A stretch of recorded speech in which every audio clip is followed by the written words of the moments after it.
Assalamualaikum, halo teman-teman, apa kabar? Alhamdulillah, pada pertemuan hari ini kita masih bisa bertemu kembali dengan keadaan sehat walafiat yang selalu diberi perlindungan oleh Allah Subhanahu wa Ta'ala.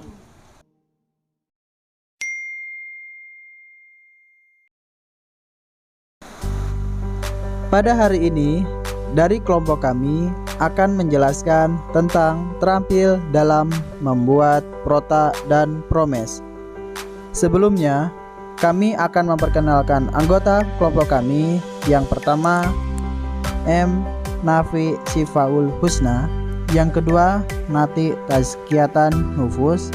Yang ketiga, Muhammad Zakaria Zain. Dan yang keempat, Muhammad Zidni Ilma. Saya akan membacakan latar belakangnya terlebih dahulu. Perencanaan pembelajaran dapat diartikan sebagai suatu rangkaian yang saling berhubungan dan saling menunjang antara berbagai unsur atau komponen yang ada di dalam pembelajaran. Dengan kata lain, perencanaan pembelajaran merupakan suatu proses mengatur, mengkoordinasikan, dan menetapkan unsur-unsur komponen-komponen pembelajaran.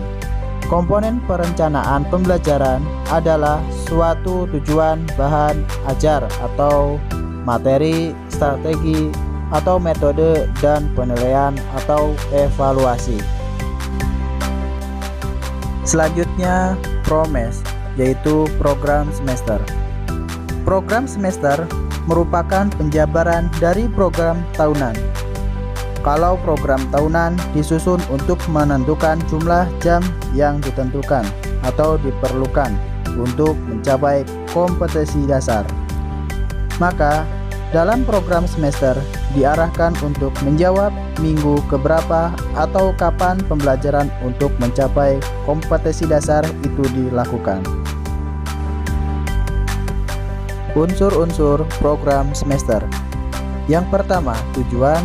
Yang kedua, pokok bahasan. Yang ketiga, evaluasi pengajaran. Dan yang keempat, waktu. Berikutnya, langkah-langkah penyusunan program semester. Dari sumber Sidiki dan Munawaroh menyebutkan langkah-langkah penyusunan program semester sebagai berikut. Yang pertama, memasukkan kompetensi dasar atau disebut KD, topik dan subtopik bahasan dalam format program semester. Yang kedua, menentukan jumlah jam pada setiap kolom minggu dan jumlah tatap muka per minggu untuk mata pelajaran PHI. Yang ketiga, mengolesikan waktu sesuai kebutuhan bahasan topik dan subbab topik dengan membutuhkan tanda checklist pada kolom minggu dan bulan, membuat catatan atau keterangan untuk bagian-bagian yang dibutuhkan penjelasan. Selanjutnya kita meranjak ke bagian prota, bisa disebut program tahunan. Program tahunan adalah rencana penetapan alokasi waktu 1 tahun ajaran untuk mencapai tujuan, standar, kompetensi, dan kompetensi dasar yang telah ditetapkan. Tujuan penyusunan program tahunan adalah untuk menata materi secara logis, sistematis, dan hierarkis, mendistribusikan alokasi waktu untuk setiap pokok bahasan, mendorong proses pembelajaran menjadi efektif dan efisien berdasarkan TIK yang telah ditetapkan, memudahkan guru untuk mengetahui target kurikulum per pokok bahasan atau per bulan. Selanjutnya, fungsi prota. Fungsi prota yaitu ada 4. Yang pertama, mengorganisir pembelajaran agar bisa berjalan secara optimal. Yang kedua, menjadikan pedoman untuk menyusun promes. Yang ketiga, menjadikan pedoman dalam menyusun kalender pendidikan. Yang keempat, digunakan sebagai acuan untuk mengoptimalkan penggunaan waktu efektif pembelajaran yang tersedia. Langkah-langkah penyusunan program tahunan. Berikut langkah-langkahnya. Yang pertama, menelaah jumlah tema dan subtema pada suatu kelas. Yang kedua, menandai hari-hari libur permulaan tahun pelajaran, minggu efektif pada kalender akademik.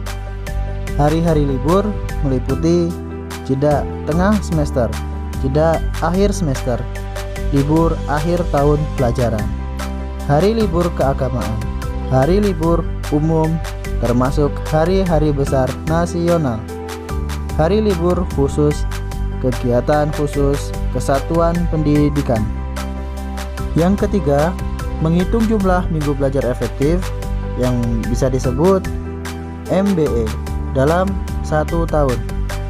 Yang keempat, mendistribusikan alokasi waktu minggu belajar efektif ke dalam subtema.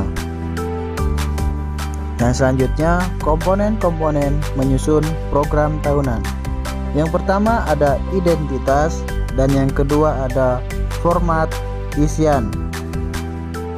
Identitas antara lain muatan pelajaran, kelas, tahun pelajaran. Dan format isian antara lain tema, subtema, dan alokasi waktu. Sekian, terima kasih penjelasan dari kelompok kami. Apabila ada kekurangan dan salah kata, mohon maaf sebesar-besarnya. Wabillahi taufiq wal hidayah. Wassalamualaikum warahmatullahi wabarakatuh.